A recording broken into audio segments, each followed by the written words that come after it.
warahmatullahi wabarakatuh. Salam sejahtera untuk kita semua. Halo anak-anak, gimana kabar kalian hari ini?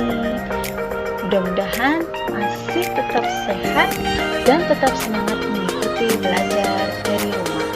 Nah, gak berasa ya anak-anak, kita sudah memasuki ke tema 4. Itu tandanya semester 1 akan segera berakhir.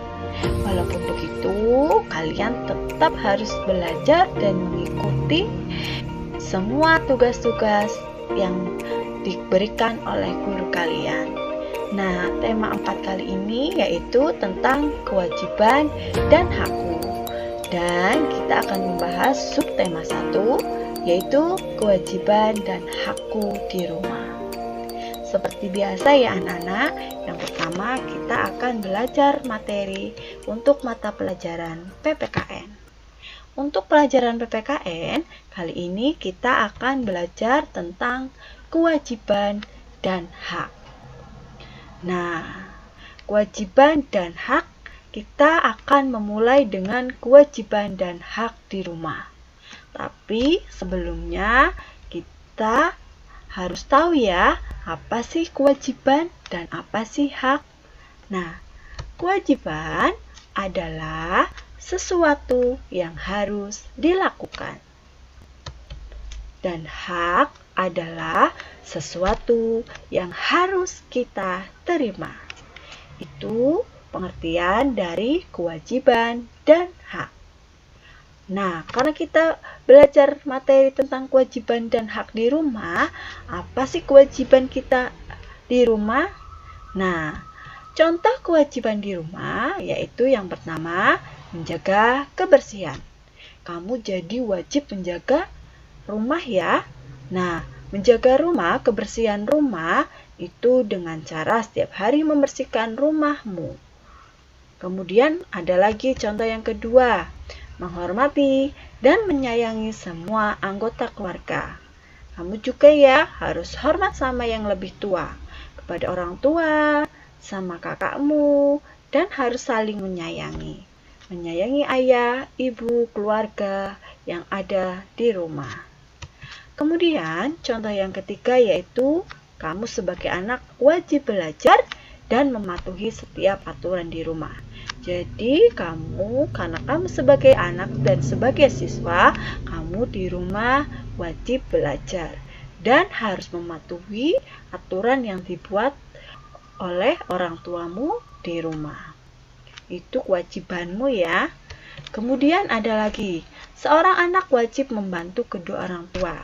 Nah, jika orang tuamu sedang kerepotan, kewajibanmu harus membantu. Misalkan adik kamu sedang menangis, kemudian ibumu sedang memasak. Nah, di situ kamu harus bisa membantu. Bisa membantu apa? Bisa menemani adikmu bermain, atau kamu membantu ibu masak biar ibu menenangkan adikmu. Kemudian, yang kelima yaitu kewajiban menjalankan perintah agama. Nah, sesuai dengan agamanya masing-masing ya. Kalau kita harus menjalankan sholat 5 waktu, kita juga wajib menjalankan. Kalau kita harus beribadah setiap hari Minggu, kita pun harus wajib menjalankan perintah agama. Itu contoh kewajiban di rumah. Sekarang kita belajar untuk contoh hak di rumah. Apa saja sih? Yang pertama yaitu mendapat kasih sayang dari orang tua. Kamu berhak ya mendapat kasih sayang dari orang tuamu, dari ayah dan bundamu. Kemudian, mendapat perlindungan. Nah, jika kamu misalkan ada yang nakal atau apa, kamu boleh bilang sama orang tuamu. Tapi, kamu juga harus bisa mengendalikan diri. Tidak boleh nakal, harus saling sayang menyayangi. Kemudian, mendapat kesehatan dan dalam bidang pendidikan. Nah, kesehatan ini, misalkan kamu sakit, kamu berhak untuk berobat ke rumah sakit atau ke dokter. Kemudian dalam bidang pendidikan, Kamu juga berhak mendapat pendidikan dari orang tuamu, juga pendidikan formal yaitu bersekolah. Kemudian ada lagi, berhak untuk bermain. Kamu juga boleh mendapat hak untuk bermain bersama teman-temanmu. Kemudian yang terakhir ada berhak menikmati fasilitas di rumah. Misalkan kamu pengen nonton TV, mendengarkan radio, itu juga kamu berhak menikmati semua fasilitas yang ada di rumah. Nah, anak-anak, di dalam setiap kewajiban itu selalu ada hak yang kita dapatkan. Akan tetapi, masih ada orang yang tidak melaksanakan kewajibannya. Maka, kewajiban dan hak hendaknya dilaksanakan secara seimbang. Jadi harus seimbang ya antara kewajiban dan hak. Nah, laksanakanlah kewajibanmu, maka kamu akan mendapatkan hakmu. Itu materi PPKN tentang hak dan kewajiban. Hak dan kewajiban di rumah. Nah, selanjutnya untuk pelajaran bahasa Indonesia. Bahasa Indonesia kali ini kita akan belajar tentang kalimat saran. Apa sih kalimat saran? Kalimat saran adalah menanggapi tindakan atau pendapat orang lain berupa usulan. Contoh kalimat saran. Misalkan, setelah bangun tidur, Tigor langsung mandi tanpa merapikan tempat tidurnya. Saran untuk Tigor itu bagaimana ya?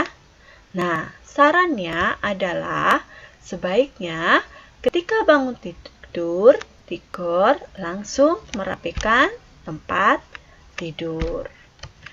Ada lagi nih contohnya. Alin mempunyai 2 bungkus coklat. Adik Alin menyukai coklat tersebut. Saran untuk Alin adalah bagaimana sarannya? Ya, sebaiknya Alin membagi coklat itu juga kepada adiknya. Nah, anak-anak, kalimat saran itu harus diucapkan dengan bahasa yang sopan dan halus. Nah, itu tadi materi pelajaran bahasa Indonesia tentang kalimat saran. Sekarang kita lanjut ya untuk pelajaran matematika. Matematika kali ini kita akan belajar tentang kemungkinan. Perhatikan contoh berikut ini ya. Nah, sekarang perhatikan. Nisa dan kakaknya sedang bermain. Mereka bermain mengumpulkan batu-batu kecil untuk digunakan bermain. Jumlah batu kecil seluruhnya ada 150 butir.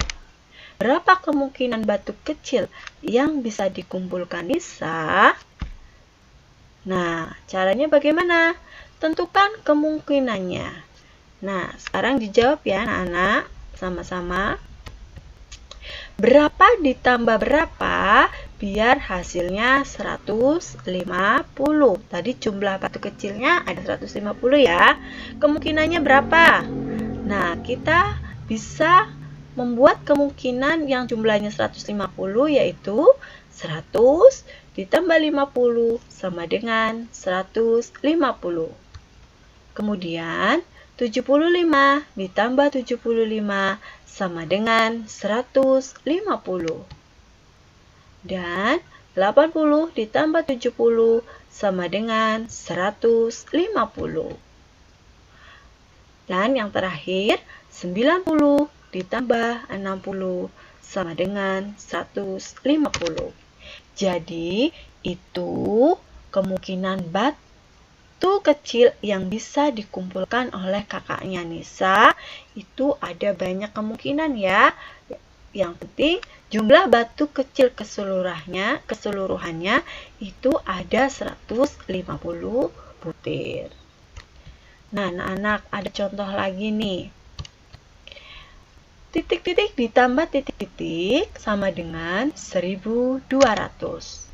Nah, di sini yang diperhatikan yaitu 5 kemungkinan untuk mengisi titik-titik di atas adalah pertanyaannya itu. Jadi kita harus membuat 5 kemungkinan yang jumlahnya itu 1200. Berapa biar hasilnya 1200? Yang pertama ada 1000 ditambah 200. Kemudian 600 ditambah 600 sama dengan 1200. Kemudian 800 ditambah 400 sama dengan 1200. Kemudian 700 ditambah 500 sama dengan 1200. Dan 900 ditambah 300 sama dengan 1200. Jadi, itu 5 kemungkinan untuk mengisi jumlah dari 1200. Jelas ya anak-anak? Nah, kemudian yang terakhir, kita beralih ke pelajaran SBDP. Perhatikan lagu berikut ya anak-anak. Kita akan menyanyikan lagu Jika Ibuku Tua Nanti. Perhatikan anak-anak.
Itu lagu Jika Ibuku Tua Nanti, diciptakan oleh Ate Mahmud. Nah, di situ kalian perhatikan liriknya ya. Jika ibuku tua nanti, beruban berambut putih, akan kujaga ibuku agar senang selalu. Itu artinya, jika ibu kamu sudah tua nanti, kamu wajib menjaga ibumu agar selalu senang. Nah, lirik yang kedua. Jika ayahku tua nanti, berjalan bertongkat kayu, akan kutuntun selalu kemana ayah pergi. Sama seperti tadi lirik yang pertama. Yang kedua itu, kamu juga harus menyayangi ayahmu jika tua nanti. Jika ayahmu berjalan bertongkat kayu kemanapun pergi, kamu harus menuntunnya selalu. Jadi, kewajiban kita yaitu untuk selalu menjaga dan menyayangi orang tua kita. Nah, anak-anak, bernyanyi bisa membuat hatimu senang tentunya. Nah, anak-anak, itu tadi materi yang dapat kami sampaikan. Demikian video singkat dari saya, semoga bermanfaat. Terima kasih atas perhatiannya. Kurang lebihnya mohon maaf. Wassalamualaikum warahmatullahi wabarakatuh. Jangan lupa ya untuk like, share, subscribe, dan komen.